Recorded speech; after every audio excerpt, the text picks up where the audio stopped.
Oh, hello. And it's Devin? Davin Trammell. Davin Yes. Trammell. So Yes. Davin and I were just talking about some stuff that her team's doing. It's kind of exciting because they're moving from um, they're moving from looking at data to know what's happening with their students to really getting to some action research. So Yes.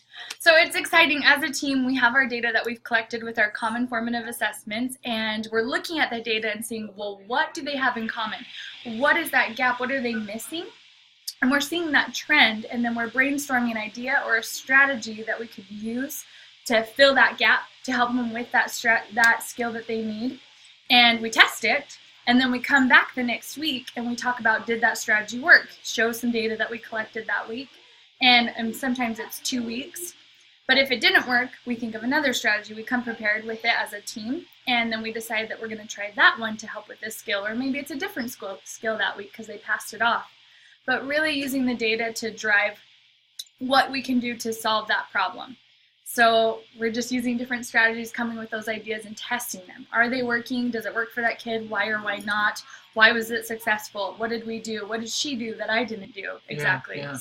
So you're all picking one skill to target. Yes, because we're noticing that common skill that they're missing. So on our data, you can see that maybe they're missing ending sounds. Yeah. So all of them have that in common. We're seeing that. So we're focusing in on that one skill and what we can do. What's the strategy in our small group and in our whole group that we can apply, and seeing how it works. We test it and we show that they have improved or they haven't improved, why or why not, and then try a different skill the next week. So and that's so validating. Yes, so, I mean, it's exciting. Energized, yeah. Oh my goodness. So I love this because it doesn't start from, well, we're reading a book, so we're going to apply this. It starts from, we've identified a skill that all our kids are missing. Yeah. And therefore, here's the teaching strategy that we're going to work on. Is the screen still working? Yeah, it is. Here's the teaching strategy that we're all going to focus on. Steve just little cameo appearance by Steve. Greg Wire. You're welcome. So it starts with the skill the kids need, and then it goes to here's a strategy that we're all gonna try out and see how it works. And then you've got the data right away because the kids we're applying it all week. Don't. Yes, yeah. And then we talk about, well, why did they progress? How did you deliver it? So we make sure that we're doing the same things, or if maybe we didn't do the same things, talk about what we did differently, because it could just be the way that we are portraying it and teaching it and not using that same language. Or not practicing it the exact same way, and so making sure that we're really explicit with each other too. Yeah. And which builds your reflectiveness about your own practice because you're having to explain it, so you're becoming more. Well, three aware. brains are so much better than just one. Well, and I love that too because you know what, I've tried things before and that just doesn't work. You throw it out. But you guys, if it doesn't work in all three of your classrooms, it probably wasn't the right strategy. But if it worked for one, then we talk about, well, why did it work for that one? Why did it work in your small group? How exactly did you say it? What activity did you do to apply it right away? Yeah. So we're making sure that we're talking about what we're each doing, and then if it doesn't work, then someone brings a different strategy. Because we all have different backgrounds that we can bring to the table, and one of ours is an OAK teacher, and so she brings stuff from her training to share with us. And just because it's OAK doesn't mean we can't use it. Right. They all need that skill. So that helps maintain the alignment too. So you got the same level of rigor going on at OAK. Yeah. Oh, that's great. Yes, this is my teammate. Come on in. It's Grinch Day here. So Grinch Day. Hello. Hold on. Welcome. We're just talking about the action research you guys have been doing with your PLC team. And let me see. What do you want to add to anything that we said, since you don't know what we said? Yeah. What's most exciting about it to you? What do you like most about it? Seeing the growth and seeing them click. Even today, we had a little guy that he needed a little motivation and a little pump up, and he was reading today, and he has had zero interest in it. But just with review and then a little incentive and and we're talking about how we looked at our data and we saw, well, what was common? What are all of these kids missing? What is that one skill that they all have? So we know it's a common thing that we're lacking on, and then we're applying a different strategy and then testing to see how it was effective. This isn't about what's wrong with the kids. This is about our teaching. What's something that we could all work on. How can we? What can we change? And you're looking at your data to identify that. I just love that. It's not just, hey, I got this new activity that's really cool. I want to try this out. It's what we need at the moment. So some of my kiddos don't need the ending sounds anymore. So really, they're just going into more looking at, is it correct when they're reading, not going too fast, those kind of things, but they're getting the ending sounds. They have that ED, which is what we were just barely working on. But then there's some that still are struggling. And so as a team, we have to come back and meet, well, why did these guys progress and why didn't these guys? So we have to think of a tier 3. We already did tier 2 and then apply that when we pull them, because it's so obviously it's more impacting, isolated and it's now. impacting all 3 tiers, isn't it? Yeah. And, Tier 1, whole yeah. group. Tier 2, our small group.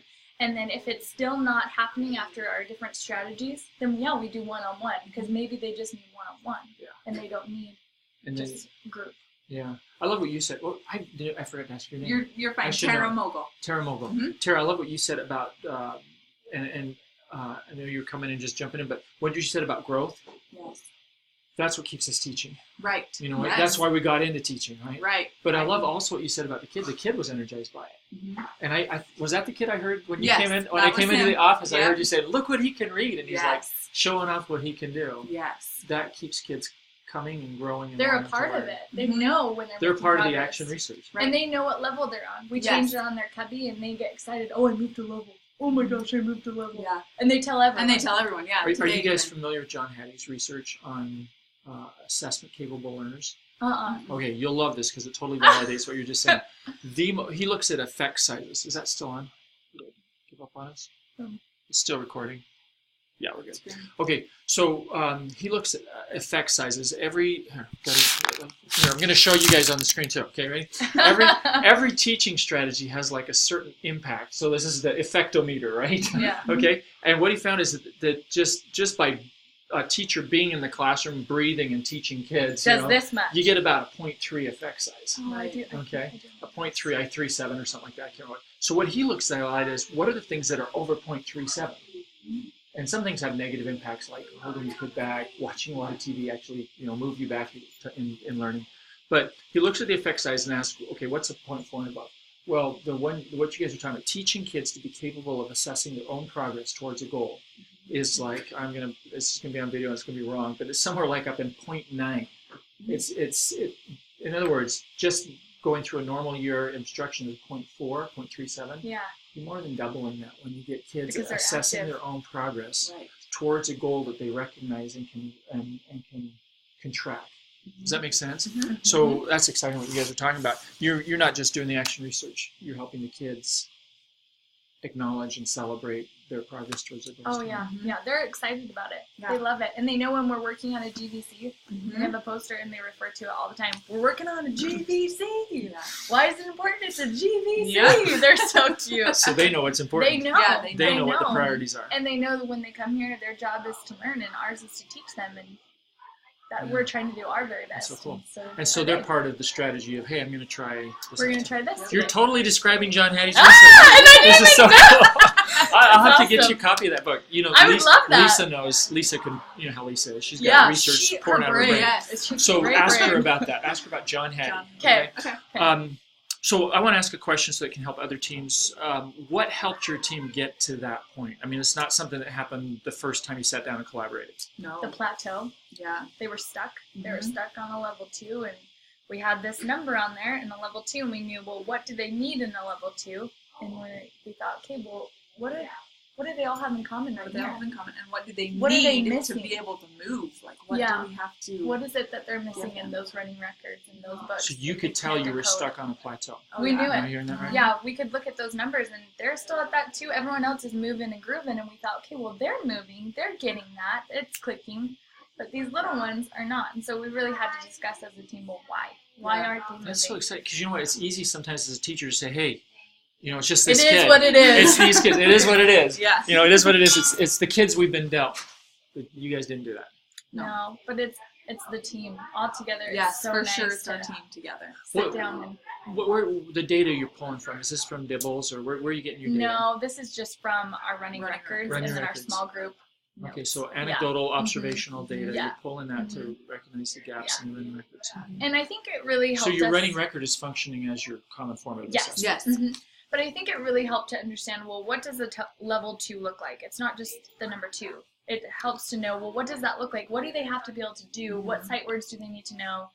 Those kind of things. They have to do CVC blending. They have to understand ED endings and ING endings and these so many sight words up to here. So we had to look at those skills to understand, well, okay, they have that, check, oh, missing that. That's Same really with our cool. notes on our running record. They align. So. Yes. It wasn't, let me paraphrase, make sure I understand. It wasn't enough just to know globally this is a score, No. and so therefore right. they need an intervention. That doesn't You guys even help had- me. I know. No, that doesn't even. do. And it Okay. wouldn't help the kid Yeah. either, would it? Right. You guys had to get crystal clear on the success criteria. Yes. And that's a John Hattie term, by the way. Look You- at this. You had That's to get awesome. crystal clear on this is what success looks like. This is the criteria for success. Yeah. So that when you see that, you know they succeeded. But equally important, when the kid sees that, they can recognize that they're succeeding. Yes. Uh-huh. Check, I can do that. I can do this. I can do this. This is what I'm missing.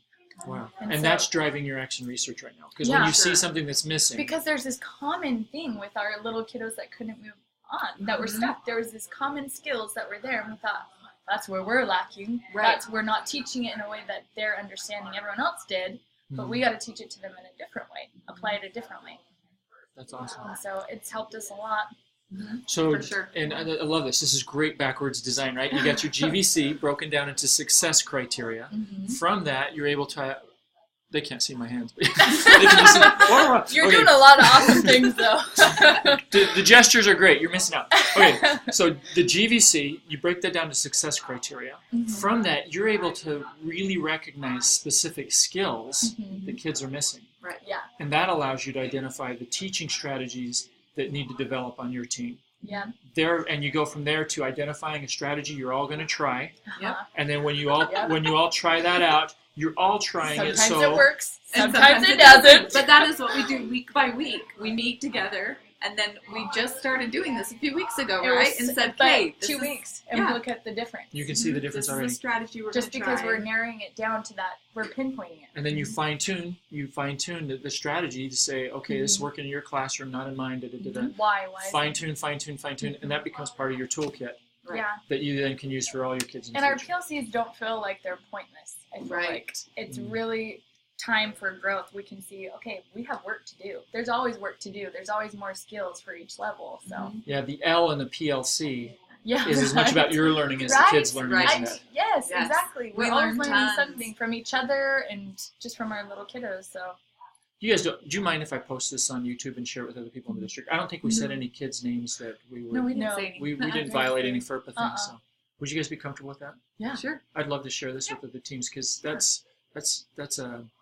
I'm going to push. Well, actually, we can put this on the video too. There's 4 questions that great teams ask their data, and you guys have arrived at the 4th one. Okay, and let me see if I'm going to do this. And there's kind of an evolution. The first one that we started addressing when we're first doing PLCs is which kids need more help. Mm-hmm. The second one is which kids have already got it. And what Yeah. can we do to extend? And that usually comes after the first one, right? Right. Yeah. They usually go in this order. They don't have to. The third one is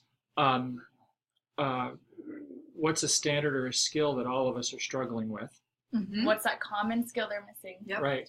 And then the fourth question is what are some of us good at that the others aren't that we could learn from? Right. Or do you have a teaching strategy that you could share with me Yeah. based on the data? Right. And you guys you're firing on all 4 pistons right now.